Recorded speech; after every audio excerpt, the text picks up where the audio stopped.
If you join me in the pledge. I pledge allegiance to the flag of the United States of America and to the republic for which it stands, one nation under God, indivisible, with liberty and justice for all. Thank you. We have a short agenda today.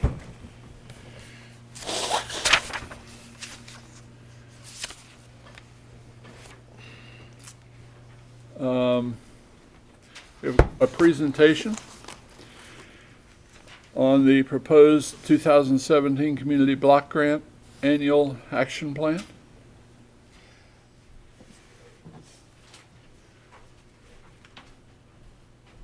Welcome, Sherry. Welcome, welcome. It's up. There you go. All right. It is time to select projects for our Community Development Block Grant for funding for the 2017 year.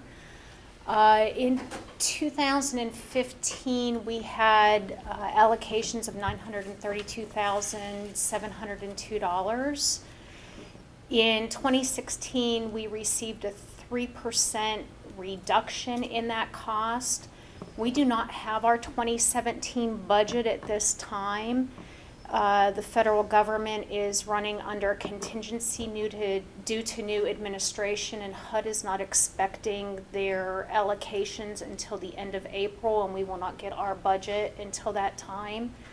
So for the purposes of funding, I am giving it an estimate of an additional 3% decrease. So for this presentation, I am going on a based budget of $873,452.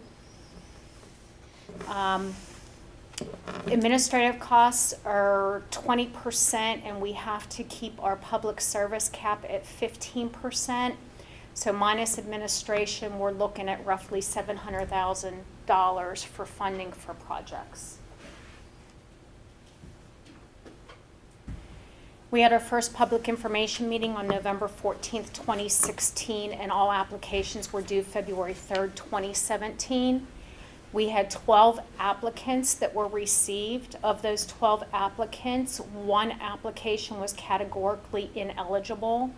So we had approximately $1.3 million in funding requests, and we obviously have about $700,000 available for funding. These are the projects that in communities that have requested funds. And then the final slide is actually our recommendation for the commissioners. We are recommending funding for the highest scored projects, which are under the jurisdictions. That would be the Village of Bethel, Village of Moscow, and Wayne Township. In order to fully fund the projects, people working cooperatively for home repairs, housing opportunities made equal for fair housing, and then the CASC in the drug and alcohol counseling and our septic rehab programs.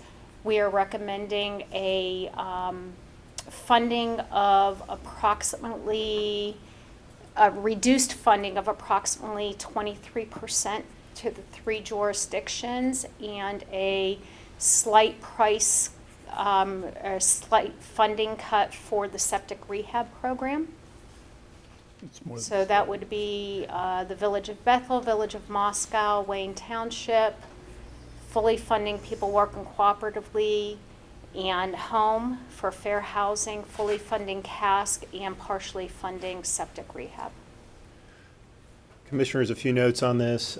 If we just went by the scoring and the new scoring system that we adopted when we went to the HUD entitlement status 3 years ago, if we just went by the raw scoring and funded those projects at 100% of their request, we would not have been able to fund home repairs through PWC, and we would not have been able to fund CASC. We know that cask is a priority of the county and the Board of County Commissioners, so we knew that was important. And home repairs is also a huge ongoing need in the county. And if you look at the middle column that is labeled OBJ, it's objectives, and those are spelled out at the bottom of the slide. It's very important that we cover as many of the objectives that are in our 5-year consolidated plan as possible to be in compliance with HUD. HUD looks very closely at every year when we submit the projects, how many objectives are we meeting with the dollars that we're spending. And if we spent most of the money on one objective, number 2, which is improve public facilities and infrastructure, there's a good chance that we could be out of compliance with the policies and guidelines. So we felt it was important to make sure we're covering additional objectives. And so we felt like we were doing that by adding back in cask and adding in the home repairs through PWC. Obviously, it required cutting down the available funding to the villages and townships, but Sherry's already spoken with those communities, and they said that they would still move forward with the projects even with reduced funding.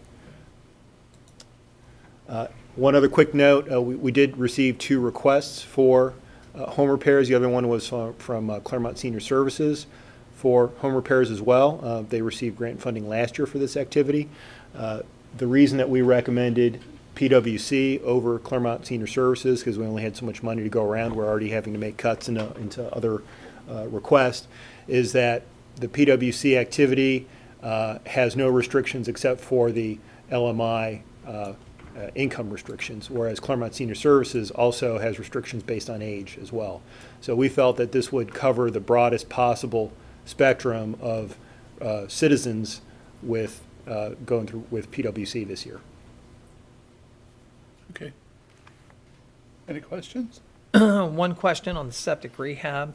I know their request was for 200,000. Refresh my memory. We didn't routinely fund that at the 200,000 level. Wasn't that more at the 150,000 level? Is that So correct? we've always funded it at a reduced rate of 150,000, so we would be cutting back another 50,000. Okay. In fact, I believe if we would look back maybe 3 years or so into our records, we were not even funding it at $150,000 a few years ago. And in fact, they increased their request, which makes sense when we moved to this HUD entitlement status, and our annual funding went from about $438,000 to $930,000. So there was more money to go around, so they started increasing their request. There's always a need in this county for septic rehab to be done, as such a huge part of the county is not on public sewer, so there's always a waiting list. But again, you have to kind of balance the overall needs and where the money can go, how far you can stretch it. Okay. So what would you like from the board at this time? If you have any comments or concerns, you can express them now. You can follow up with us. Obviously, we have to follow up with Commissioner Ubel since he's out of town this week as well. And if he has any significant concerns, we can always bring this back to the board in a meeting for further discussion.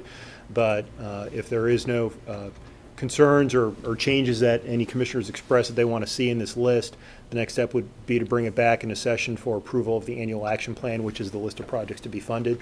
And that would be roughly what time? April. Okay.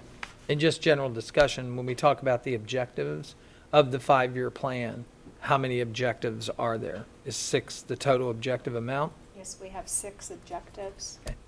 So basically, We We've would be tried to hit meeting them all. 5 over the 6 with this scenario. Okay. All right.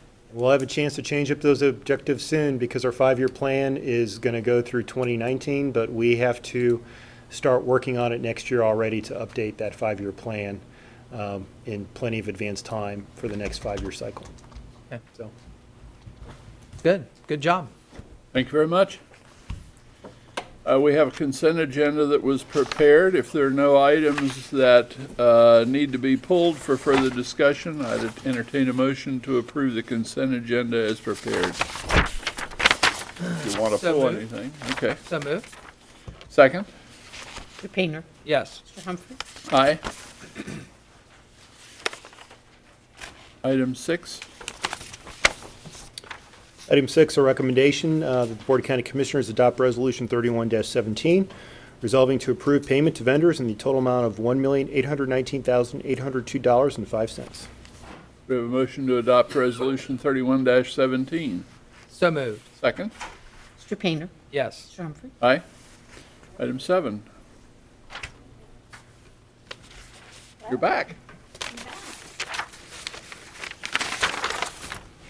Item number 7 is a recommendation of Andy Kutka, Director, Department of Community and Economic Development, with the concurrence of Stephen H. Raybolt, County Administrator, to award the bid for project number 2015-02.4 relative to the Batavia Township Amelia Olive Branch Road Sidewalk Improvement Project in concert with the Clermont County Community Development Block Grant Program for fiscal year 2015, pursuant to the plans and specifications to JBS Excavating LLC located at 1026 Sodom Road, Hamersville, Ohio, for the lowest and best bid received on February 2nd, 2017 in the total amount of $66,353, which represents the base bid in the amount of $56,243 and the alternate bid number 1 in the amount of $10,110, and to execute the contract relative thereto with said services to commence upon issuance of a written notice of proceed from the Department of Community and Economic Development to be completed by August 31st, 2017, pursuant to and in compliance with the terms and conditions specified therein, and to award the bid therefore contingent upon the release of the purchase order. Okay. Do we have a motion to award the bid for project 2015-02.4 as contained in item 7? So moved. Second? Mr. Painter? Yes. Mr. Humphrey? Aye. And item number 8, Suki. We've got one financial this week. Item number 8 is a request to increase the appropriation in the FEMA fund for $120,146.89. Again, reimbursement from FEMA for the 2011 landslides that were a result of that storm. And those monies have come in, and we'll just disperse them back to the engineer. Okay, do we have a motion for the budgetary action? So moved. Second? Mr. Painter? Yes. Mr. Humphrey? Aye. That concludes our business for today. Do we need to take a recess to have the minutes typed? Yes. Okay, then we'll do that. We'll be in recess. Minutes have been prepared and presented to us, and we've had a chance to look them over. Is there a motion to approve the minutes as prepared? So moved. Second? Mr. Painter? Yes. Mr. Humphrey? Aye. And I think that's all of our business. Yes. That concludes our business for today. Thank you very much for joining us, and God bless.